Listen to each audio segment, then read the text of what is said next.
So, encourage women to be documenting, taking those photos, regardless of what season they were in. Because I know for a while I had really kind of put things on hold in my life, like until we did a big renovation in the home. So until the house looks a certain way, then I'll decorate this way, or then I'll host this party, and you don't realize how much time is slipping away. Welcome to Scrapbook Your Way, the show that explores the breadth of ways to be a memory keeper today. I'm your host, Jennifer Wilson, owner of Simple Scrapper and author of The New Rules of Scrapbooking. This is episode 199. In this episode, I'm joined by Mandy Marks to chat about being your authentic self and cultivating crafty communities online and off. Hey, Mandy, welcome to Scrapbook Your Way. Hi, I'm so glad to be here today. Yes, I'm looking forward to our conversation, but can you kick things off and share a little bit about yourself?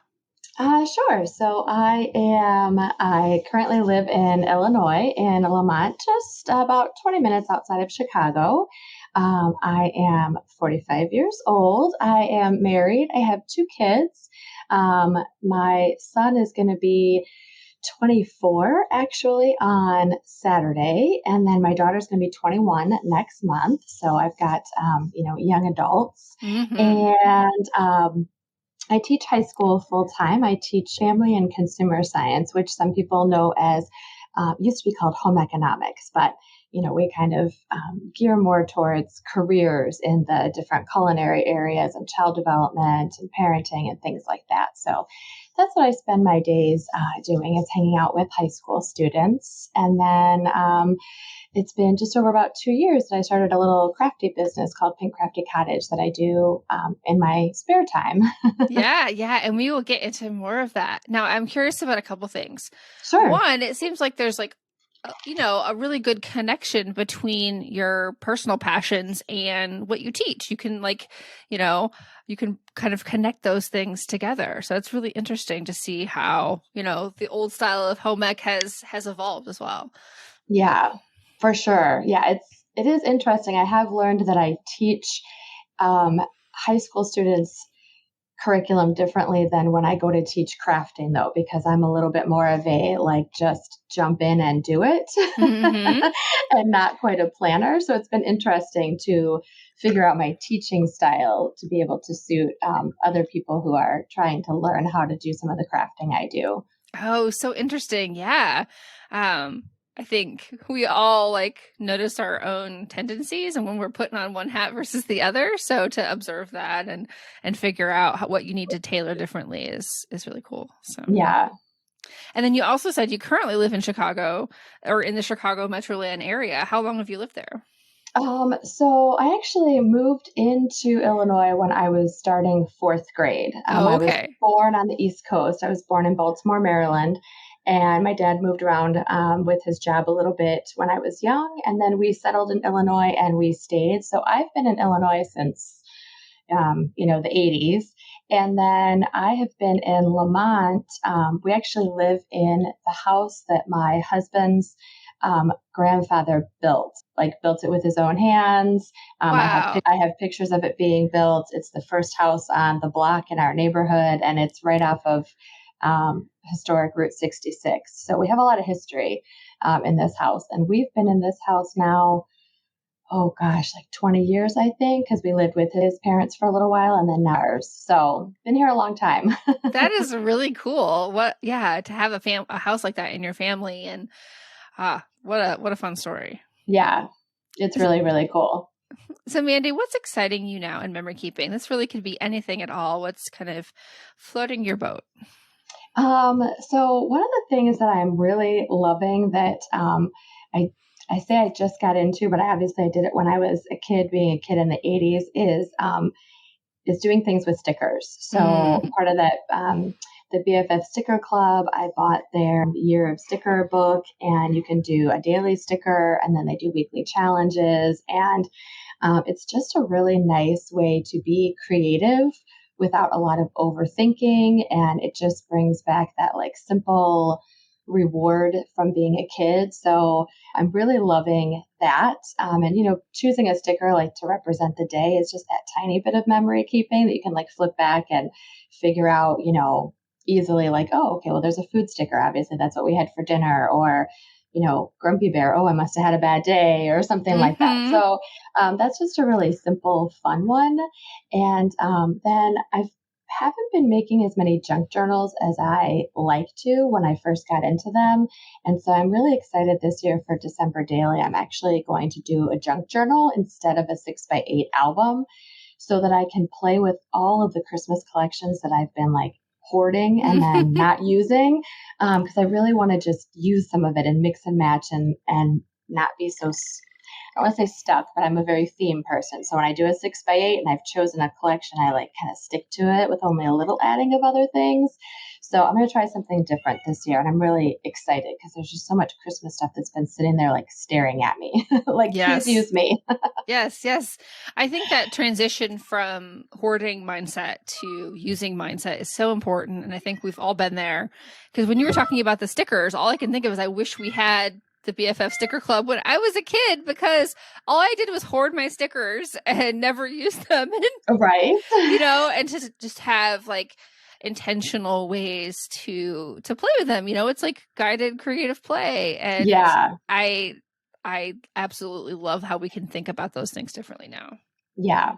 Oh, it's a lot of fun because it forces you to like go ahead and use them, and you're still going to be able to look at them because they're in that sticker book. They're just not on the sheet anymore. Yes. So they're finding a different home with their similar, style or similar color or theme or whatever it might be. So it's a lot of fun.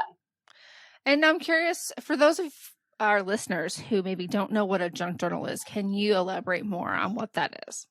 Oh, sure. So there's a variety of junk journals. There's, junk journals that are sewn in with like signatures. There's junk journals. The ones that I enjoy making are taking typically vintage, but sometimes new ones, depending on the theme, little golden books, and just taking the spine off and then using binder rings to create a journal that way. And I usually keep at least some, if not all, of the pages from the storybook in there. And then you can add all sorts of other papers, types of papers. You can add envelopes, bags, and the whole concept is, on the one hand, it's really, if you go back, it's using junk. So genuinely, like, you've got junk mail, you've got leftover envelopes, you've got random pieces of paper. It was kind of using up things, almost like recycling. And so you can do that, or you can even put new things in there. So it's just a really fun, creative way to be able to add all sorts of different textures and elements into your crafting. People will sew things into them, add trims, along the edges, create all different clips or interactive things. It can get really big and fluffy. You're not kind of bound by any size album or different pocket pages or things like that. So it's very freeing, but it's also very overwhelming when you first start because there's so many possibilities. Oh yeah, for sure. But I can see how it's like I don't know, creative training. You said you tend to be very matchy. You want to pick a collection and roll with it. But, giving this type of project seems to give you the permission to experiment with mix and matching, which I can imagine could only build your confidence in doing more of that. Yeah, it's a lot of fun. It's interesting because I still am very drawn to my themes, so if I'm putting in like when I've done like a strawberry shortcake junk journal, for example, if I'm going to put like a recipe page in there, it's going to be a recipe that goes along with strawberries or like lemon chiffon cake or like I still take my coordination, my theme very seriously. And some individuals, I've bought a lot of junk journals from others too, because I just admire others' work. And, they can be much more free with like literally putting all sorts of things in there. And I love that. And I do have some freedom, but yeah, I still love making those connections of, tying it all in. But it's very freeing, and it's an interesting way to do some memory keeping or journaling and, use different things that you have. Yes, so fun. Before we kind of jump in further to learning more about your style and what you do as a crafter and both as a community leader, I'm curious if you have any kind of memory keeping bucket list, some sort of story you want to tell, whether it's in a junk journal format or a traditional scrapbooking format. What hasn't been captured yet for you? So what hasn't been captured is we took a trip for my 40th birthday. So 5 years, almost 6 years now, because I'll be 46 in December. And I can't believe it's like, oh my gosh, I still haven't done that. I had always wanted to go to Disney at Christmas time. I'm a Christmas baby, December 22nd. So my husband decided, you know what, instead of just going at some point, let's make it more special. Let's go for your 40th birthday. You know, we'll truly go like at Christmas time for your birthday. And we even attended the Christmas party that they do. They actually had one on my birthday. So it was a really awesome trip, and both my kids were in high school, so they were, a little bit older. So it was a really unique, special experience, and I've been dying to craft it and tell that story. So it's on my bucket list. I really have it tentatively scheduled for like February, but I've even told my community, like, okay, February, we're going to focus on Disney. Like, we're going to focus on telling Disney stories and documenting those photos that haven't been done yet, because I know people have them and like they want to, and they maybe just haven't gotten to it. So that's what's on my bucket list currently. Yes. And I know that like that kind of accountability, it makes a huge difference. Just stating publicly what you're going to do is a huge first step. So, yeah. Well, yeah. Cause now they'll be like, wait, when are we doing it? Didn't you say you were working on Disney? So I wanted to kind of start off our deeper conversation on a bit of a fun note. Just, talking to you on Instagram and seeing your feed, your crafty style is very vibrant and very eclectic. And I'm curious, if you had to pick between 80s nostalgia, Care Bears, Strawberry Shortcake, Rainbow Brite, and kind of 50s vintage, which one would you choose? This is an awesome question, because I had to look at this and go, oh, okay, I got to think about this. Like, I really have to think about it. And what I decided, though, is because I am such a theme person, when it comes to the 80s nostalgia, I love using that to craft anything that is the 80s nostalgia stuff. So I hosted a retreat this summer that had an 80s theme to it. So like I'll be using a lot of stuff with that, because of course I bought the t-shirts and had all the things. But in like my day-to-day, or even in like a project that I had been working on, 52 Weeks of Me, where you're really documenting like things about yourself, I really can use the 50s vintage in more projects, because it does lend itself easier to like the colors I might wear in my regular day to day, or different things that would tie in as far as like, recipe cards or like guest checks or different things that I like to do. So as much as I love my 80s really has a place like with 80s, whereas the 50s vintage I can use through more projects. Yes, I love it. Great answer. This like takes me back to a project that I did. This was way before even scrapbooking for me. I was designing a website in like the mid 90s, and I took all my grandma's like old like sewing catalogs and McCall's magazines, and I scanned like all these pictures from it, and it was so cool to have those things. And unfortunately, I don't think I have most of the files anymore, but I totally get you, and kind of having that aesthetic, the colors, the patterns, the look, how much that carries over to today. So yeah. Oh, the images and the illustrations were just so different than what we have now too. So yeah, just some of them are just so beautiful, and yeah, just really tie in to different things that you might be celebrating or documenting. So yeah, really cool. Yes. So one of the topics I'd really like to focus on is creating a really personalized community around the things that you love. Because as I've noticed, as you've grown Pink Crafty Cottage, it's so very authentically you. You said you just had an 80s retreat. That's something that you love and is fun for you. So I'm curious, what is the vision for your business?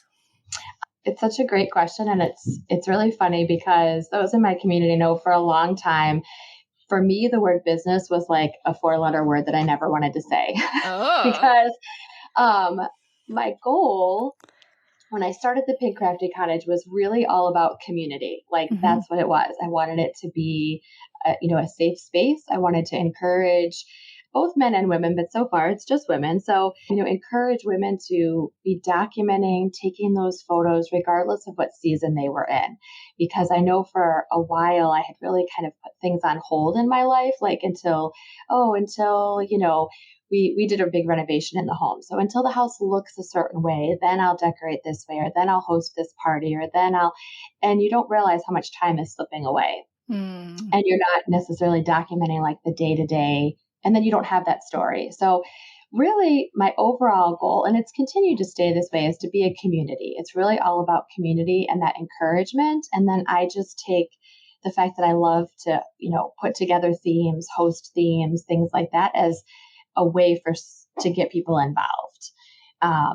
And I tried doing some different things. I've tried selling product too, like to offer it to women and things like that. And, tried a few things. And now I'm really coming back to my main focus of being community. So either classes and workshops that might have product, where I love creating kits, but really the community is what it's all about.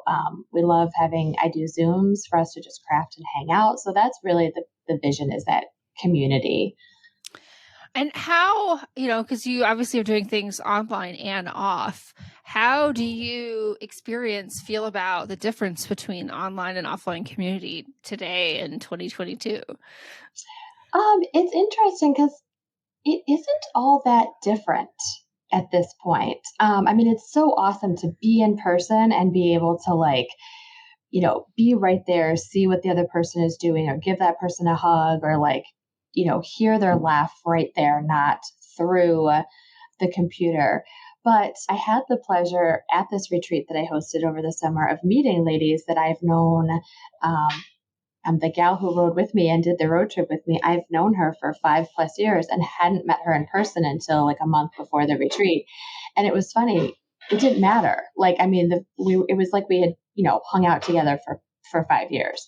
So it's very interesting that it's a little bit different. And of course it's wonderful, but that online experience is it's amazing. And especially if you don't have people, close at home, yes, that you can get together with and connect with, or even for introverts where it's a little safer for them to still be in their own space, but be, with others. Sometimes people want to have their camera off, or they like to use the chat before they talk, live. And so it's a nice space. It really is. Well, and I just love how kind of the lines are blurred. And I think 10 years ago, we kind of referred to our in real life friends and our online friends. And now there's just so much crossover between the two because it's just so much easier, I guess. Oh, absolutely. To absolutely make your point, one of my online crafty friends who lives in Holland will actually be arriving at my house on Saturday to stay with me for a week. Oh, I love it. I love it. I love it. So yeah, she's never been to the US, and she's coming to the US, and she's coming and staying with me so we can just be together as friends and craft. So yeah, I'd love to hear more about how you've personally developed deeper connections with others. I know that you said that your friend Katie rode with you to the retreat, and I'm curious about how it's kind of helped you personally. Yeah, it's so on the one hand, I don't have a hard time connecting with people, and I don't say that in a conceited way. I say that in a funny way because my daughter for a phase hated going anywhere with me because I go to Costco to put gas in the car, and the one attendant would come over and talk to me every day. I walk into Hallmark, they'd be like, "Oh, hey Mandy, how are you? How's this?" I make friends everywhere I go. You sound like my husband. I also find it sometimes annoying to go places with him because of that. Yeah, my husband said to me one day, he finally said, you have a face that literally says, please come and tell me your whole life story. I would love to hear it, because he's been with me where people walk up, or people assume I work at whatever store I'm at. Can you help me find such and such? And 9 times out of 10, Target or the craft stores, I'm like, well, I don't work here, but let me show you where it is, because I do know where it is. So, yes. But having the online community has really helped with connecting when it comes to a crafting community, because I have great friends, in-person friends, that live by me or I work with or things like that, but they don't all have quite the same level of passion about crafting, that I do. So finding those connections and being able to find people that, are your people or are your tribe, that, get those nuances of you when it's like, oh my God, did you see that new collection? Or, oh my gosh, are you going to do this project? Or, so that's what's really helped, is finding those connections and seeing different people's styles and how it, we can kind of learn from each other and create things together. That's what's really so neat about it. Yeah, I love the learning from each other parts because, as a fellow online teacher, I can't possibly know how to do everything. I actually started with digital scrapbooking, and so I don't have that many decades of history in paper. And so I love learning new techniques from others, and that's what makes community so vibrant is not the leadership, but the peer relationships. Yeah, it's really important.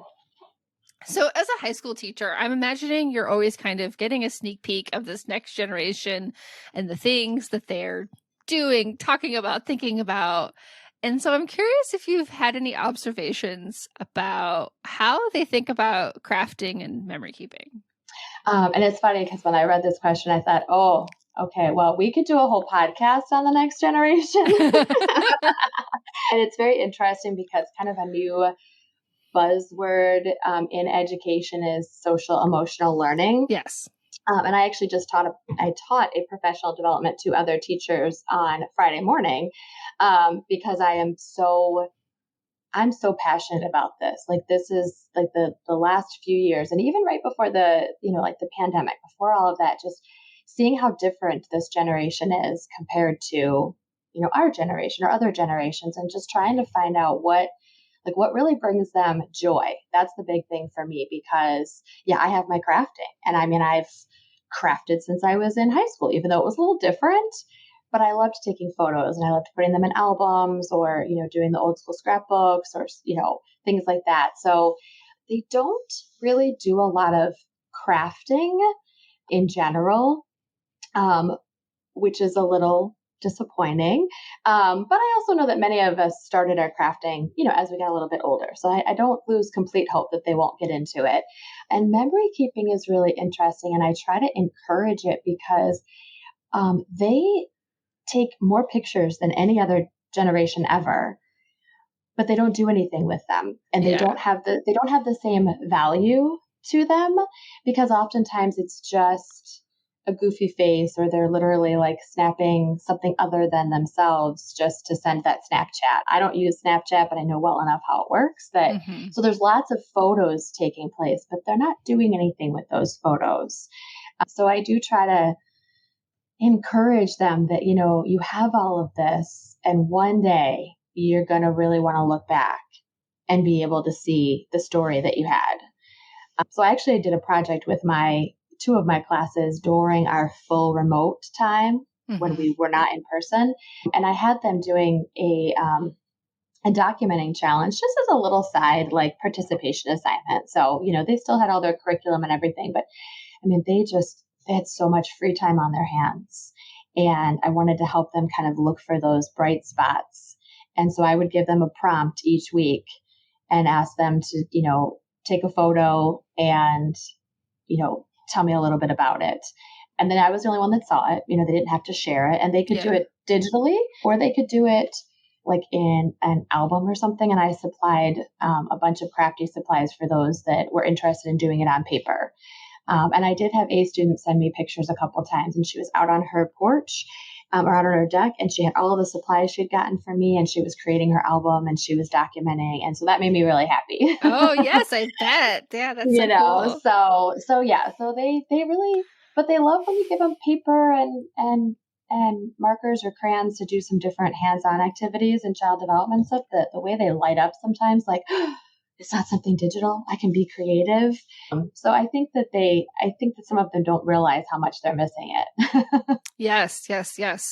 Well, and I think that there's also this, just the need for exposure to options out there. And unfortunately, YouTube is able to teach you everything. And I know my daughter's exposed to a lot of different craft ideas just because of that. But also, thinking about the things that we teach our kids of, these are the things that you should do in terms of like removing stains from your clothes before drying them and, all of those things. But, Right. Doing something with your photos to make sure they don't only exist on your phone, like, should that be part of how we're, teaching kids to become functional adults? Yeah. So just, yes, as you said, we could probably talk about for a whole hour just on that topic alone. Yes. Now, kind of a twist on this. I'm curious if you've had any conversations with them or just things that you've noticed about, like, I'm calling it quote unquote being real, but like showing your real self, being authentic, versus, who others expect you to be. And is that something that gets talked about or thought about?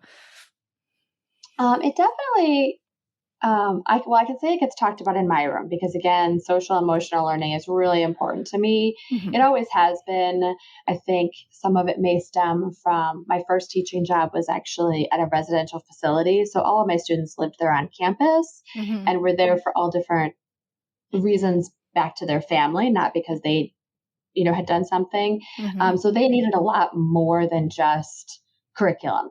And I was there for 9 years. And so I think based on what I teach, based on who I am and that experience, it carried into the public school where I still like to really check in with my students and really find out, like, how are they doing?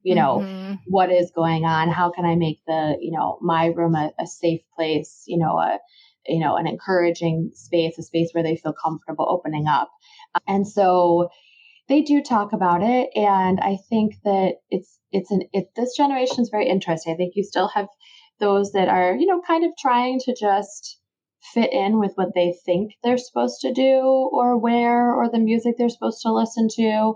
But then you have a larger population of students who are authentically themselves, that really, this is who I am. I'm going to dress this way. This is the music I like. This is what I like to do, that are very, very strong in, who they are, which is, is great. Sometimes I'm like, geez, I didn't have that much confidence in who I was. Yeah. In high school, I was still, trying to decide, what music I liked or what my true style was. I laugh. I tell them I'm still trying to find some of it. Oh yeah, for sure. I'm still figuring out who I am at, 40 plus years old. Everyone was buying those like big white chunky heeled sneakers, which probably are on style again, but right. And so that's what I bought when I was a freshman in high school, and that's I tried to always keep up with the trends in hopes it would make me cool, but turns out I'm just not that cool. Oh, you're cool. We're just a different cool. Yeah, no, I get it. Yeah, and that's I'm hoping, like, I guess what I'm trying to say is that I'm hopeful that there is, because of the emphasis on social emotional learning and all of the things that the educational community has done on bullying over the past few decades, like, we hopefully are supporting these kids into figuring out themselves and being accepted as who they are earlier. So obviously there's still so many challenges, but yeah, I guess trying to feel hopeful. Yeah, no, I think I think we've gone, we've got a long way to go with certain things, but I do think we have done a good job of giving, young people more space to be expressive, and I look around the high school currently and I think I don't even know what the main trends are because there's such variety in the way that people dress. Like, it's, you cannot, there is not the, here's this group, this group, this group, this group, like, we could kind of do when we were in school. It's like, I don't even know what quote unquote group you maybe belong to or what trend that is. And it's not just because I'm old. It is because it's so varied. There's just so much to it, which is great. Yes. It really is. That's cool. Now, like, shifting gears here a little bit, I noticed that you broadcast pretty regularly on Twitch. So can you explain what that platform is for those who may not be familiar with it? Sure. And so it's a streaming platform. And when it started, it was a lot more, the majority were those who were like streaming while they were playing games, different video games. It has really opened up, and there are other crafters on there. There are musicians on there. There are people hosting podcasts or doing like just chats, where they're just talking live. To give a little tiny backstory, so my husband's a very tech savvy person, and he was watching Twitch for I don't even know how long before I even started Pink Crafty Cottage. And so I started out doing lives just on Instagram. And I would do them once a week. Tuesday nights, he happens to work late, so I would just like go live Tuesday nights. And of course, I would talk longer than the given hour that Instagram gave you. So I would talk and then have to like restart another live, and everyone had to come back in. Yeah. And so then I switched, and I was using Facebook, and I was doing my lives on Facebook. And I had been just sticking my phone in a little like bucket thing from the dollar store to just like prop it up. And so I was just saying to my husband, like, I should really get like a ring light stand or like something a little bit more professional. Well, God bless him. He's amazing. He was like, kept telling me, you gotta stream on Twitch. It's the best streaming platform, and I started to have issues with Facebook, just glitches and technology and stuff. So, so my husband did my setup. So, I mean, I have a designated computer. I have 2 monitors. One is flipped sideways so that it's vertical, because he was like, you want to be able to keep up with your chat, which God bless him. The people he watches have like 14,000 followers and their chat's going a mile a minute. I'm like, I have like 14 followers when I'm live. I can keep up with my chat, but thank you. So, so that's how I got to Twitch, and it's a great streaming platform. It's very simple to use for people. You don't have to pay to have an account. You can watch all the different people, and you can search. It has a better search feature, I think, when you're looking for like different types of areas, if you're looking for crafting or different things. And you can chat. Everyone can chat with me while I'm live, and you can put your emojis in. They call them emotes, but it's really user friendly. All of my kind of core, I call them crafty chicks. All of my core crafty chicks, when I made the real big move from Facebook to Twitch, all loved it. They were like, no, this is great. It's easy to use. We actually like it better. So it was a very good transition. Oh, that's so good. I was curious about that. Like, have you found that the community of people is kind of different than maybe is on Instagram or Facebook, or have, you've been able to kind of bring some people over? Yeah. And I've brought a lot of people over, and then I've had people that have found me straight through Twitch, because they follow, they follow other people, or they're going there for different things. And so I have had people find me through Twitch, and then we've linked back to like Instagram and things like that. So yeah, that's really fun. Yeah.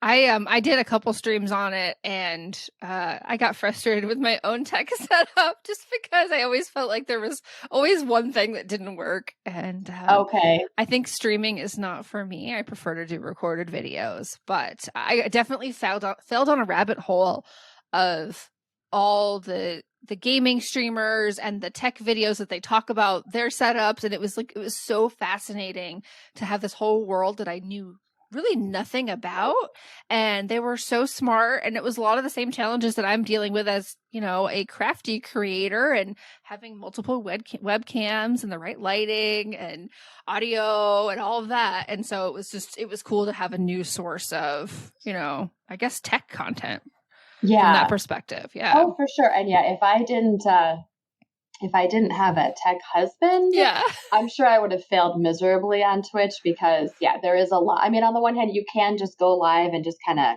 do your thing. But there is a lot of other behind the scenes you can do to have, I have a whole thing through Streamlabs, which is, a program. So I have the nice little, I'm starting up soon, and then you can switch, and you can have different cameras and different, I will say it's really fun to tell my high school students when I tell them I'm a Twitch streamer, especially some of the boys that are like, what? You even know what that is? Like, yes, it does get me some brownie points with some of them, that they're like, well, she's cool. Yes. No, I totally get that. I definitely had some conversations with folks who had their brains blown. That was like, oh, you know what that is. Right. So I'm curious, as we kind of start to wrap up here, what kinds of creative projects are you working on at the end of this year? So the couple things that I have coming up, I'm going to be making a fall themed junk journal. And I'm doing it as a kit and a class. So I found this really cute little golden book and offered it in my community if they wanted to purchase the whole kit. And I'm going to curate everything and send it out. And then we're going to get that created together on some live videos so that people have it like for November. A lot of people like to do their like thankful 30 or gratitude in November. So Mm-hmm. and I'm also doing, for the first time, I'm trying one of the retail classes that you can purchase through Simple Stories with some of the ladies. And so we're going to do this recipe binder. So like I'm going to buy all, I have all the things to order from Simple Stories. And then it gives us all the directions, all the things I don't do when I craft. Yeah. So it was like, there were some ladies that is how they like to do things. So I was like, let's try this. Let's just see what this is like. So we're going to do that. I'm going to do my December daily in a junk journal. So, and I always I love to do things live. I don't do pre-recorded pretty much Mm-hmm. ever. I love doing things live. So, I'll be doing some lives on, probably I'll do some on Twitch because I did this last year to go through all of my Christmas stuff and kind of get my like Christmas cart set up for this season and like, work together to help people kind of go through their things, figure out what they want to use, get motivated, that kind of stuff. So that's what's on for the rest of this year. So I'm curious because, we've just identified that maybe we think about doing videos a little bit differently. I'm curious what really trips your trigger when it comes to creating projects live kind of with your community. um, I think it's just how social I am. Okay. And maybe it's because I'm used to teaching Yeah. live. There you go. That I'm used to, because I'm also the teacher that I don't love a quiet classroom. I want them to ask questions and engage. And even if it means they've asked a question that, takes us on a little bit of a side note in parenting or child development, I love that authenticity of like, what are they thinking? What do they want to know? And I have found for a lot of ladies who do different workshops with me, they do really like watching me create something and I talk through the process, so even though I'm doing it in the moment, I'll explain like what I'm thinking about when I'm creating a cluster. Like this is what, I'm debating if I want to do this, if I want to put this here. And that has helped a lot of them to see what the process is, to then not just duplicate something that someone else has made, but to, okay, how do I then create my own? Yes. So I love that. I love that interaction. I struggle if there's not that interaction. Oh, so this is so fascinating. I definitely want to honor and celebrate like both ways of doing it, but I definitely love when my house is very quiet. And I also, I find that I can't focus on my own decision making if there are others there, or even like, especially if there's like discussion. If I'm talking, I can't think at the same time. Yeah. Now, if I want to get a lot of crafting done, I can't go to like a retreat because forget it. I'm going to watch and see what everybody else is doing. And I want to like look at their stuff. I want to talk to them. I want to interact and I'm not going to get a lot done. So if I really want to like hone in, I am an independent crafter and I might not even have music going. I definitely can't have like, I can't watch like a YouTube video or something like that. Like I can't because I can't do both. I can maybe listen. I do listen to podcasts. I have found I can do that. But if it's something that I enjoy doing, that I feel like I am fairly good at, then I enjoy talking through the process while I'm creating it. And I enjoy people asking me questions and things like that. So, but it does take me longer. If I'm showing how to do a page, it's going to take me longer if I'm talking it through and answering questions, but I do love that too. Yeah. Okay. So fun and very cool.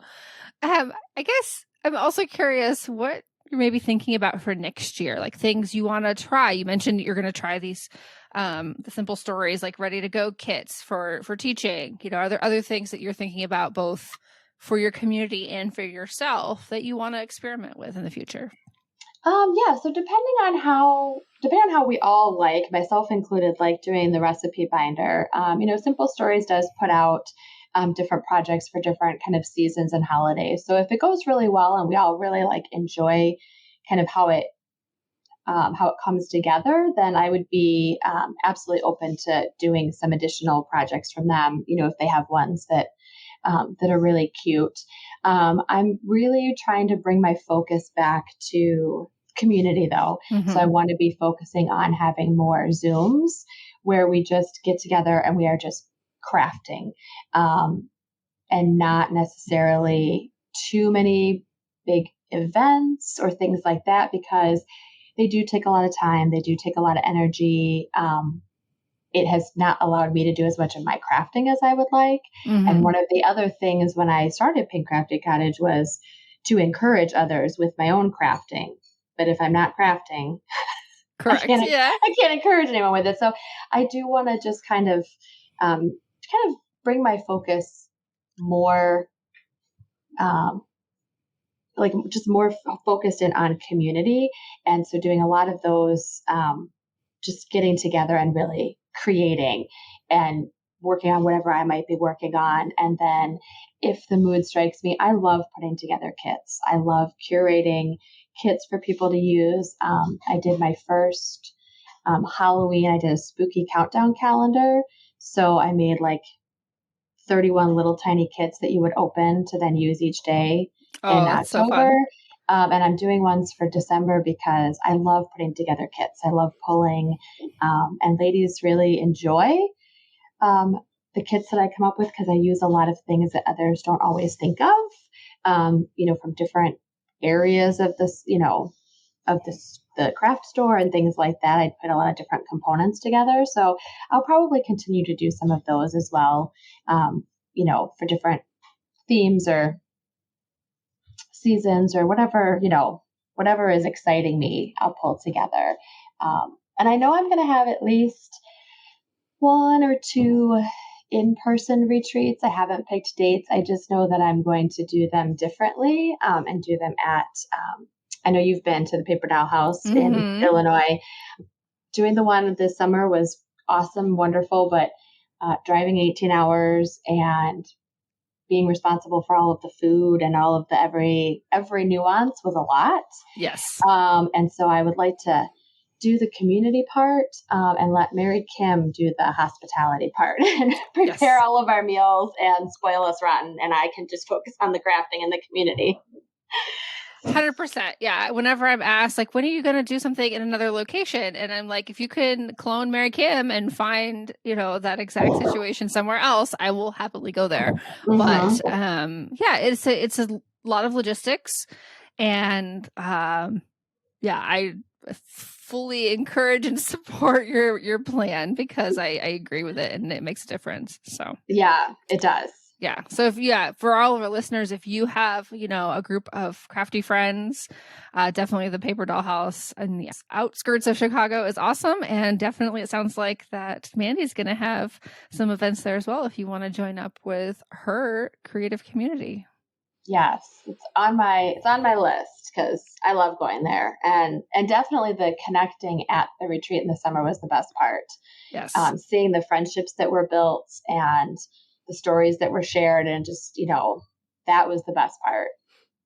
So, Mandy, can you share where we can find you online and anything else that you haven't mentioned that might be coming up? Sure. So on Instagram, I'm Pink Crafty Cottage. My website is also Pink Crafty Cottage. On Twitch, I'm also Pink Crafty Cottage. So I'm pretty easy to find in that respect.